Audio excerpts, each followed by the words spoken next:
Hey everybody, my name is Paul, W1VLF, and welcome back to the lab. Haven't been around much lately, but that's going to change because I recently retired, and finally I'm going to get a chance to get back into doing some videos. So I'm really looking forward to that. Got a couple projects on the back burner here for years. You know, you always have some projects that you want to do soon, and there's another one where it's like, geez, wouldn't that be a lot of fun to try as an experiment? And so today what we're going to talk about is ultrasonics. I just saw on the reflector, one of the reflectors, someone talking about a bat detector, and I said to myself, wow, this would be a great time to bring this video out. So what we'll do, we'll talk about it. We'll do some range estimations. You wouldn't believe the losses that occur in ultrasonics. And but the interesting thing is here, this is not an electromagnetic, in other words, not an RF emission. This is modulating the air just like my voice is doing right now. Only it's doing it 24 kilohertz. Like you saw some close-ups in the opening of these devices, but here's a 24 kilohertz transducer. It's about an inch in diameter, something like that. And this one's made by Panasonic.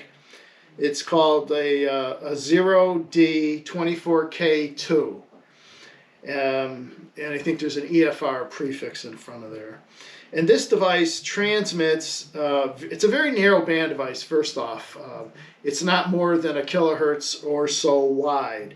But we'll try some experiments modulating this later on with AM and also FM, see if we can deviate a signal. But right now we're going to use it for just producing a carrier, and then eventually we're going to produce a CW signal, which is what you saw in the opening.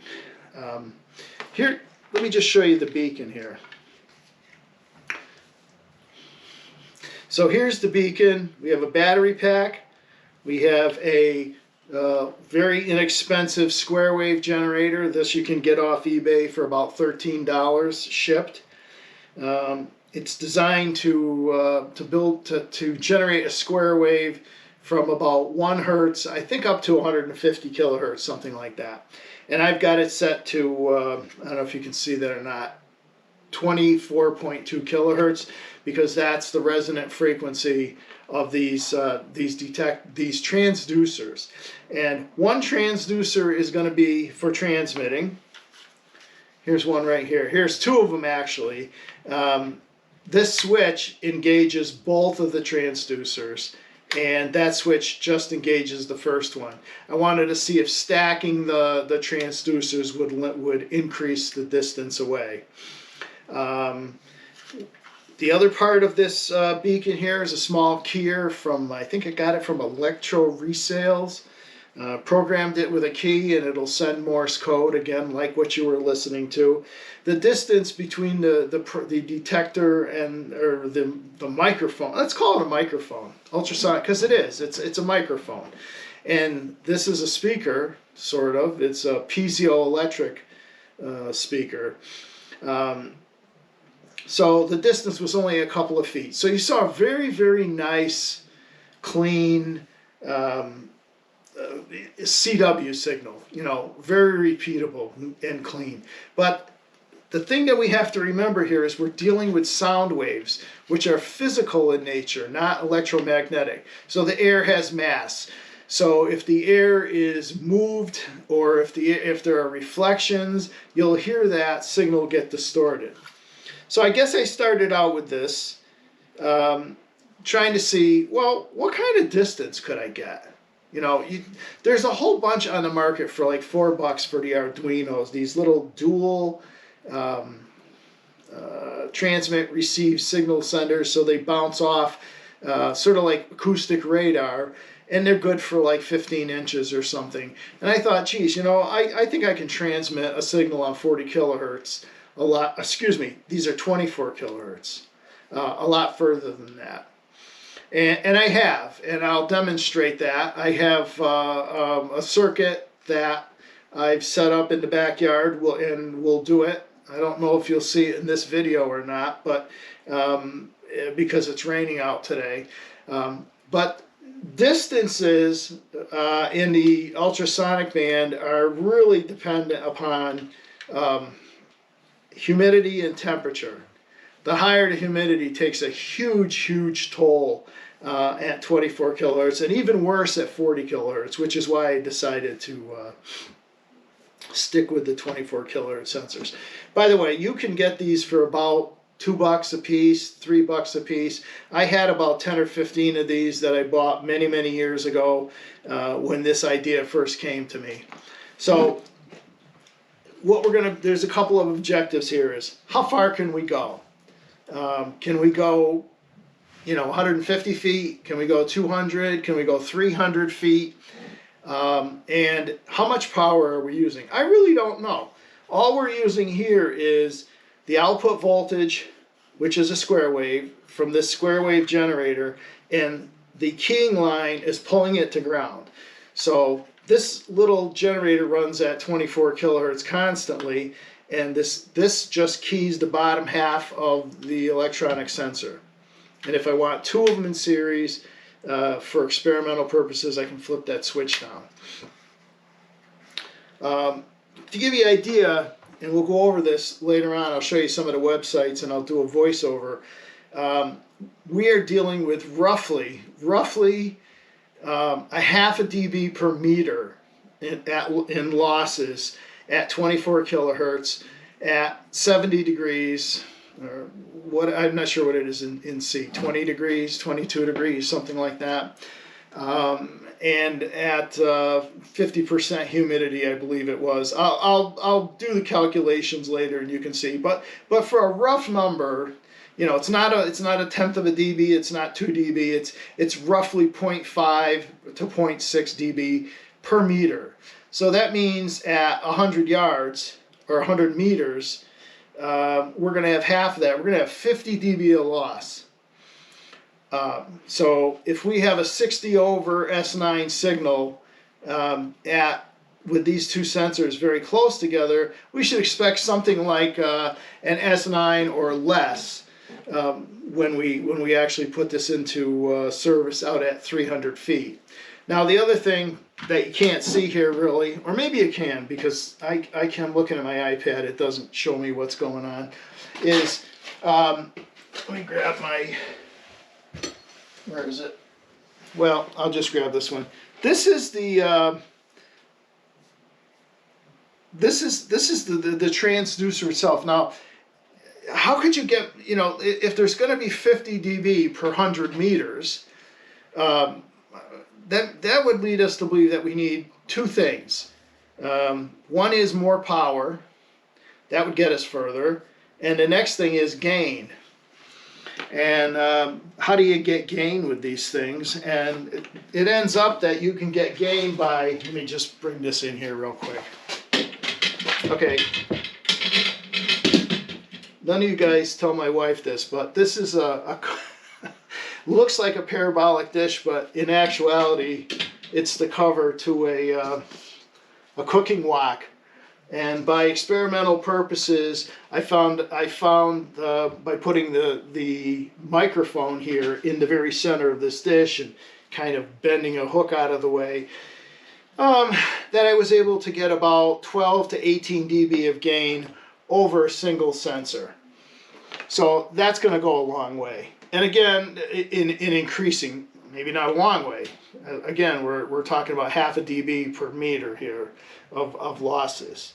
So anyway, that's what the project's all about. So we're going to be experimenting with a couple things. One, CW. You already know we can do CW because you heard it on the intro. Secondly is, what kind of distance can we get out of the system as it stands right now? And I'm guessing that's going to be around 300 feet or whatever, 330 feet or 100 meters, maybe a little bit more. And to be honest, I already tried it at 100 meters and I had an S6 or 7 signal. But the thing that happens that's really interesting is there's reflections, there's wind blowing, there's difference in temperature. So all these things affect the CW that you're going to hear, because this is a physical medium. You're literally compressing and rarefying the air at 40 kilohertz. You're pushing air along. And so that could be a real problem. Any motion, the wind blowing, trees, leaves moving, the signal fluctuates up and down quite a bit. But when it's reasonably calm and line of sight, that's another thing. I'll do an experiment for you here in a couple of minutes. If it's line of sight, you can do some pretty good distances. Just by taking this block of wood, right, and I stuck it between the transmitter and the receiver, and there's about a 40 dB loss there. Even tree leaves are going to be a problem. You can't hear this. I don't know if anybody who can hear 24 kilohertz, even as an infant, although they say that some infants can hear as high as 22 kilohertz. My hearing is very poor, so I can't hear this at all. But you can tell that there's actually signals being emitted physically in air by putting a match in front of here as the CW is happening, and see the air pressure current pushing the flame as the dots and dashes are coming out. So here, next thing I'm going to do here is I'm going to set it up on the bench in back of me. Or maybe I'll set it up here on the Group W bench. That's probably a better thing to do. And we'll get a close-up, and then I can swing the camera back and forth between this setup and the computer on the other side of the room. Oh, the other thing is that I wanted to mention, I think I keep saying the other thing. This is sort of part of a series of SDRs, not just for RF anymore. And I was going to title this one On the Air, because you really are on the air. You're modulating the air itself. What else did I want to say? And later on, there's some other things that we can do with the SDR with its low frequency capabilities, and that will be in the light domain. This is in the sound domain. Later on, we'll be playing around in the light domain. So I guess, okay, so to wrap it up in a nutshell, I'm going to demonstrate this in front of you. The next step will be at 125 feet. Then we'll put the transmitter out at 150 feet, and then out at 300 feet. And when we get a feel for what kind of signal levels we're dealing with, then I'll bring the dish in and see if we can actually realize that 12 to 18 dB of gain that I had on a really short circuit. After that's done, I'll try to modulate this with a little bit of amplitude modulation and also with frequency modulation.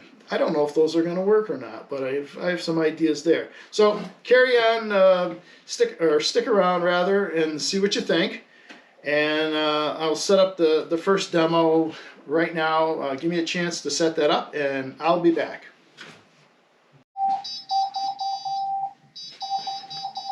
All right, I have to assume I'm recording,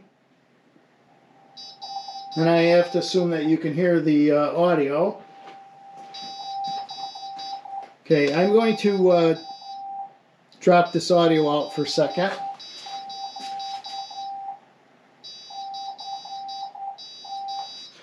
Okay, what you're hearing now is the little piezo buzzer on the, what do you want to call it, the little beacon CW transmitter.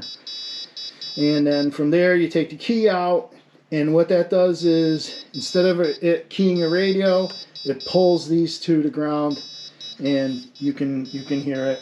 Let me disconnect the piezo. Okay, so now it's still transmitting, and I'm going to turn on the turn the audio back on the SDR.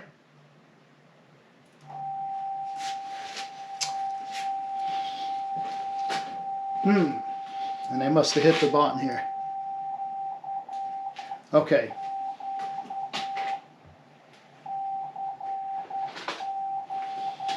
So right now on the SDR, I'm using the AirSpy Discovery, and I'm using SDR Console 3 for the audio.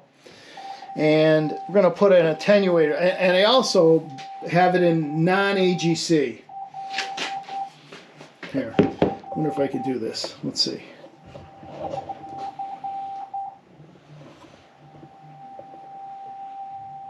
No, what happened?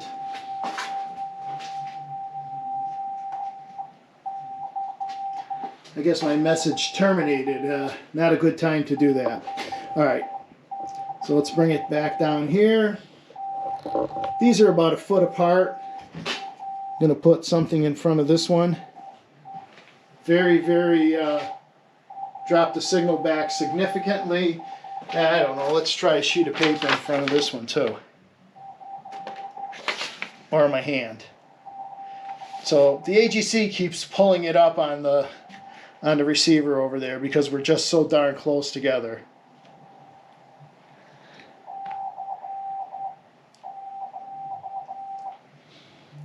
Okay, so I'm going to pull the attenuators out.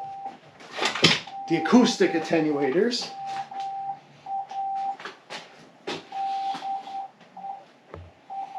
And here's the receiver. You can see as I moved it.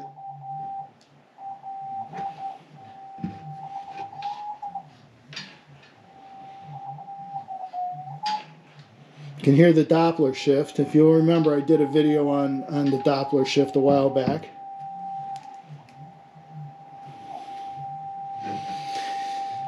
For some reason, my keyer seems to have lost its memory, but I'll just keep pushing the button.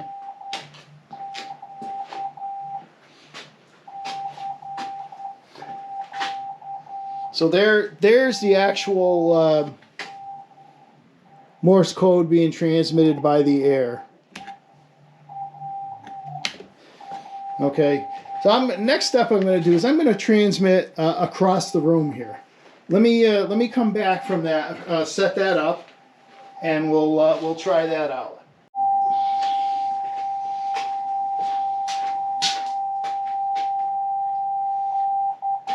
Okay, the transmitter's way over here. It's pretty hard to see. You could probably see me, but not the transmitter. But listen to the audio and watch when I pass in between it and the receiver.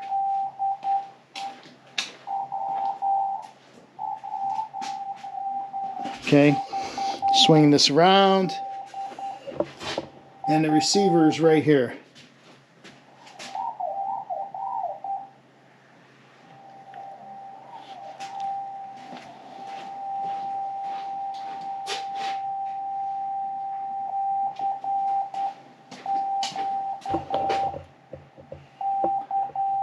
We still have a good clean signal when there's nothing in the way, but watch when I get in the way.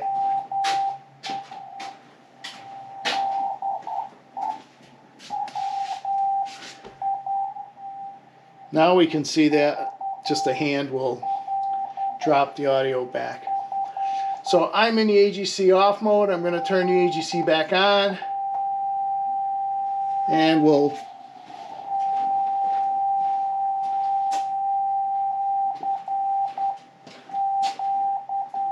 you can see that there's better than 40 dB over S9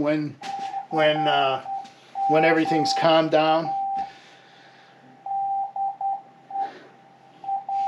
Okay, so there's a 12 or 15 foot path right now. Here, let's try this.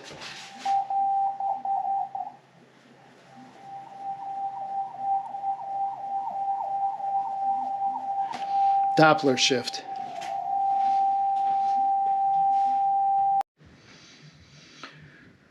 Okay, well, it looks like we're not going to be able to get outside. It's too dark to do any camera work out there. So what I'm going to do is I'm going to give you a close-up of the equipment real quick, and then sign off on this one. And then tomorrow morning, since I'm retired, every day's a weekend. It's kind of nice. Anyway, so here it is. You can get these things on, like I said, on eBay for about 13 bucks a piece. It's very handy to have. You You can set the duty cycle. You can also set the frequency, and it's quite a nice item to have when you're experimenting. Four simple outputs. You have a plus and a minus for the voltage. Can run anywhere from 3 to 30 volts. And then you have a ground, and then the PWM, the pulse width modulated signal, in this case at 24.2 kilohertz comes out, these two particular. If you wanted to, you could just set one of these right inside, right here, just tie it into these two output terminals, and that would be a constant signal that you'd be able to see on your oscilloscope, or you're using another one of these into your SDR. The other thing is, here's a better look. These things, they have a small cone attached to them. And again, these are the 24 kilohertz ones, but I thought I had a few of them, so I thought I'd take one apart and let you see what was inside. Just a tiny little cone, and I'm assuming that that's attached to a piezo crystal.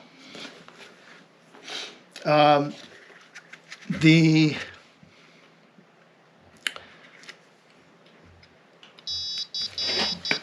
CW beacon operation is just done by this Electro Resales is the company I got it from.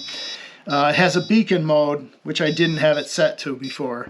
And that will allow you to let it run constantly, doing Morse code, and you input the information through a set of paddles. And then again, I just have two of the what are they called? The OD or 0D24K2. And there may be a bunch of these out there surplus. Back when I got these, they were about $1.50 a piece, $2. They might be a little more scarce now. I haven't really looked. So anyway, that's it for now. Shut this off. And tomorrow what I'll do is, I'm assuming you can see me. Tomorrow what I'll do is I'll set this up. I'll go over the couple of web pages that I have that talk about attenuation, 0.5 dB per meter. You know, that's 50 at 200 meters. That's 100 dB. That might be the limit, but it's pretty cool because you can still have a CW transmitter across the room. Nobody can hear it. You can be practicing Morse code with a buddy if you want. Whatever. Anyway, so we'll go through the attenuation curves as to what to expect. I'll show you the pages to find that information, and then what we'll do is we'll go out to 125 feet, then to 150 feet, and then we'll go out to my antenna site where I have all my remote antennas, which is a little over 300 feet away, and we'll see if we can still copy the beacon from there. Thanks a lot for joining me tonight. I appreciate it. If you like this kind of content and other weird stuff like this, go back and look at some of my other videos, please. And please subscribe and hit the notification bell. That really helps out a lot. I know everybody says that, but I would really be appreciative if you could do that. We're closing in on 3,000 subscribers, and now I finally have the time to make more content. Thanks a lot, everybody. 73 W1VLF. I'm out of here.